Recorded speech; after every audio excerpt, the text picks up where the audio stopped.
Coach Ring, thank you for taking time with us at Off the Block blog. What are your initial impressions of this match? Disappointing that we lost. It's a very good UCLA team coming in. I think they, I'm not sure their record last year. They'd lost a couple, and so we knew they were going to come in and compete at a real high level. Got some very athletic attackers there. So, certainly proud of our performance tonight. Last night we were not very good offensively against UC Santa Barbara, so I thought we were much better tonight in that regard.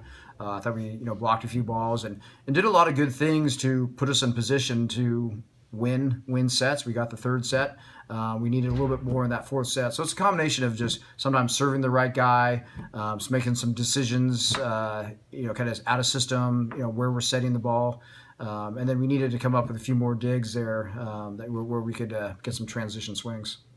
From your standpoint on your team, Ian had 14 kills, Tanner had 14 kills. But what player stood out to you? Both those guys, and it was kind of like a little bit. I don't know that either one of them really got hot for like long stretches. They just, a little bit up and down, but then they would come back into form, and that's a sign of a good player there. Even maybe you got blocked, a time or two, or they dug you a time or two, that you kind of come back, and so both of their numbers kind of came up at the end, I believe, and so nice job by them. I thought Shane Beamer, we didn't get him enough sets there, but I thought he hit for real good efficiency tonight. Xander Jimenez coming in. I thought he really helped steady out our passing. He went on a couple of nice service runs for us, serving some real tough balls. So I thought he did a nice job there. For UCLA, who stood out? They had a couple guys. Dylan Misery. I think he had 4 aces on the night. Definitely gave us a lot of trouble. Certainly in that first set, we steadied out a little bit, but I think in each of the sets, he may have been able to go on a run or two or kind of a short run. So we need to do a little bit better job, kind of serve like that. I think number 16 for them, he's tough to stop, very athletic. And, Michael Ma'a, he continues to make some plays that not too many other guys in our league make, and he just makes it look really easy.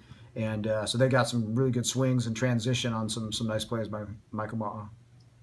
UCLA has such great depth, and obviously they're suffering from some injuries, especially with Mitch Stahl being out. How did you prepare, knowing that you would not know what lineup they would throw out there until game time? Yeah, we were really prepared for a lot of guys. Our scouting report, we typically have kind of a 2-page, kind of a front and back. We actually had sort of 4 pages just to kind of have some notes. Not that we expected our guys to know like the ins and out of every player that might be out there, but we had it kind of prepared, so we kind of knew or had some tendencies on a lot of guys that we felt like might play, and I think we were prepared for them. Obviously, they're very good, and it's easier said than done trying to stop a team like UCLA there. So I think we were prepared for it as well as we've been. Let's talk about the match in particular. Or the third set in particular. I'm sorry. You guys obviously took it. What was the key to pulling out that set? Yeah, if you let me look here, I think we hit 423. Sided out at 73%. So really, kind of our offense got going. We got good. I think we had a number of stuff blocks in that set there, and then just good to the pin to pin. And we had a couple good service runs as well. We finished it off with the service ace by Luke McDonald. And then let's go into the fourth set. To say that the officials were not on their best game tonight was an understatement. They missed a blatant for contact on UCLA. How did their missing those calls in the fourth set affect you guys? It's they come and go. It's frustrating for sure. If you just want to call it cleanly. And maybe they missed some tonight, maybe they didn't, but there's still plenty more that was more on us to make a difference in that outcome. One thing that seemed a little peculiar to me was that you waited until match point to call your final timeout in the fourth set. Why did you wait so long? Yeah, I think they had a lead, but they were going back, and I don't recall now if they, they kind of got a lead, but we were still siding out, So, I don't know that. I don't think they had scored a point and then trying to serve a second serve there. So I think we were still siding out. It was kind of late in the game there, but that was, I think, the point where they Had finally, guy went back for UCLA, served, scored a point, and that's when I called that timeout. Let's go back into beginning of the or earlier part of the season. You guys pulled out a 4-set win at USC to end the 49 match conference losing streak. What was the key to pulling that out, and what was the emotion for the whole team after that match? Well, it's pretty special to win in the league in the MPSF. It's top to bottom. There's a lot of really good teams. So just getting a victory for sure. You appreciate that. Had some guys. Ian Colbert, a senior on this team here. He's kind of been through it the last couple of seasons where we hadn't picked up a victory in conference there. So I think it meant a lot to him. And if you got some young guys, it's maybe their first victory, in the MPSF, and they're freshmen and they're enjoying it. So we for sure as a team enjoyed it. But hey, we're trying to beat whoever we face on the other side of the net. I thought we played a good match, and it was I think each set was a deuce set. It was 25-23 each set there. I believe they got the first one, and then we won the next three. And so really liked our composure, late in games and finished off sets. I talk about getting to that finish line. You can't just, don't expect your opponent to help you across the finish line, to push you across the finish line, that you've got to make plays late in every set to try to pull it out. And I was real proud of how we played in that match. And then the next match after that, you swept CSUN at home. That must have been even more elation, just sweeping a MPSF opponent on your home floor. Yeah, we played a real good match that night. We've been on the sort of the reverse side of that sometimes, where it's not your night.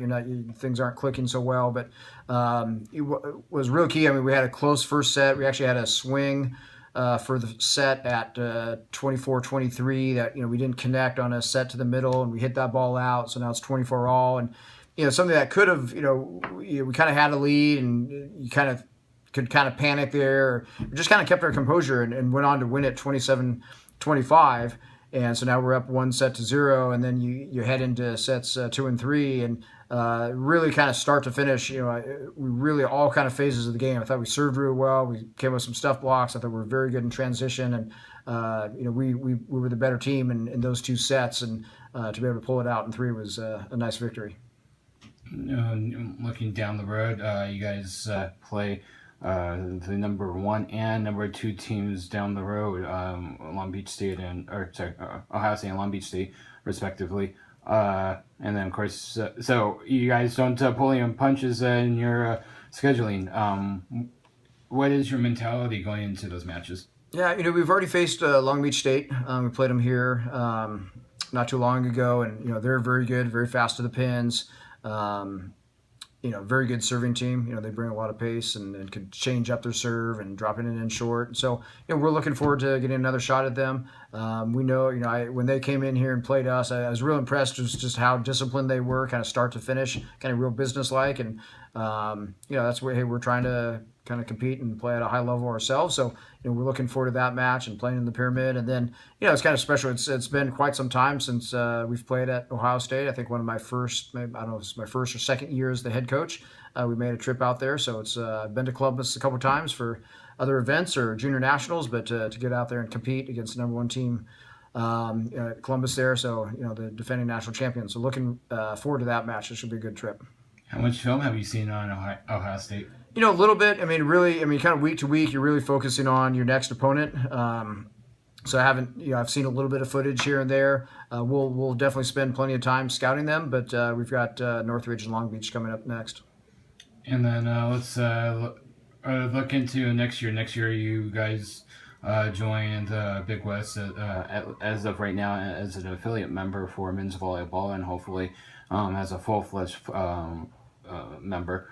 How is that going to affect UC San Diego men's volleyball? Well, in a couple of ways, we compete in the MPSF right now. We're playing kind of all these same teams, splitting off into the Big West next year. Certainly our conference will be, 6 teams in the Big West. So are going from what we had been playing 22 conference matches. We're playing 18 this year in the MPSF to go down to 10. But really, our hope, and as I've discussed with some other coaches, certainly in the MPSF, I think we still want to play a lot of those same schools. So kind of our schedule may not, it's certainly going to be a little different, and maybe structure. Maybe there may be some more like little mini tournaments that we play at different locations, either at our place or on the road. But hopefully playing a lot of the same teams. We're certainly, our mindset is, our conference play. You're going to play 10 conference matches, and then you're kind of setting yourself up for the postseason play. The Big West championships, all 6 teams will be in. So kind of all of our non-conference matches will really be taken care of early part of the season, and we'll finish up with conference play. But and then just as a program here at UCSD, I mean certainly the anticipated move to Division I and joining the Big West, as you mentioned, as a full member. We're not trying to put the cart ahead of the horse right now. We still have, there's another step in that process. So there's a lot of bureaucracy and red tape at the collegiate level. So we're just going through the process now, but we certainly know what it can mean for us, if and when we get there. So, being into Division I, and it's really going to improve our, resources from athletic scholarships, operating budget. And, we've got a tremendous university here, great education, and, I think it's kind of the sky's the limit. And then how do you think it's going to affect men's volleyball as a whole to have a conference or Division I conference to sponsor men's volleyball as its own sport? Yeah, the Big West is real interesting in many ways. It's this is actually, all the other conferences out there are sort of conglomerate conferences. They're made up of teams from various conferences, whereas the Big West, this will be the first true Division I men's volleyball conference, and the Big West will also be the only conference, I believe, that has women's volleyball, women's sand volleyball, and men's indoor. So, the Big West, I mean, it's there's some good teams in it, and certainly teams that could win the national championship. And that's we're kind of pulling for our conference when we get to that point to do that, and we're certainly as UCSD, we're going to try to put ourselves in that position. Well, thank you for taking time with us Off the Block blog, and good luck the rest of the season. Thank you. Appreciate it.